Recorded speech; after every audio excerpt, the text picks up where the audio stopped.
Hello, this is Andrew from Galileosky.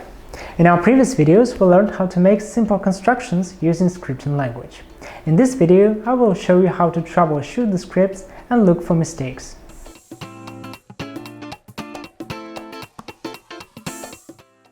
Since programming using scripting language has less limits in use than blocks, user has more opportunities to make mistakes while creating a script. For this case, EasyLogic has a pre-designed convenient way to see if any errors occurred while compilation using files in the configurator root folder.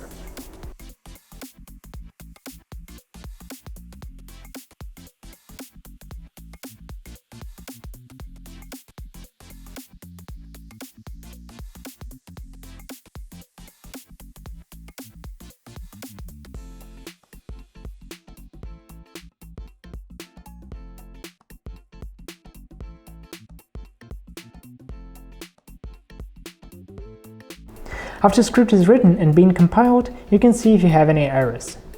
For that, go to the directory where your configurator tool is installed and look near the end of the files list.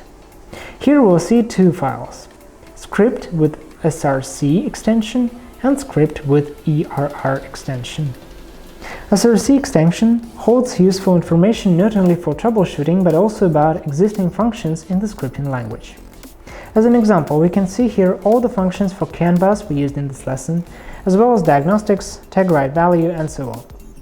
Practically all of those functions can be found described in the scripting language document. We are looking for end of the functions.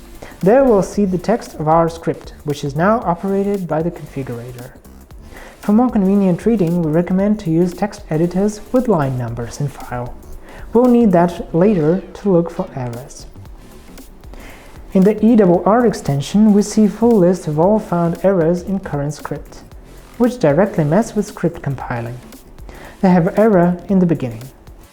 We also can see different warnings, but they're not crucial mistakes, and therefore script can be compiled and can work properly even with warning unsolved. Each error has a line number in parentheses before the error word, and brief description of what is wrong after it. So when you compare the mistake description with what is in the line, you can actually see the mistake, correct it, and after that compile your script successfully.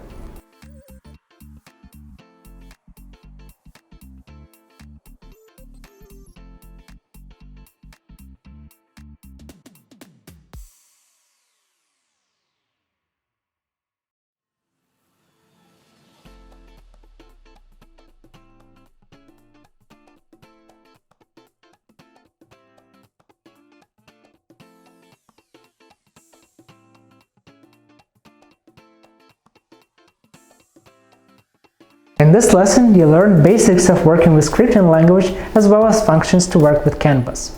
In our next videos, we will continue learning about scripting language and we'll work with functions that affect files on the SD card by creating a script that writes into file and reads from the file from external memory. If you have any questions left, write them in the comment section below. Like this video, share it with your colleagues and subscribe to our channel to get notified about our latest videos. Good luck in creating your unique solutions!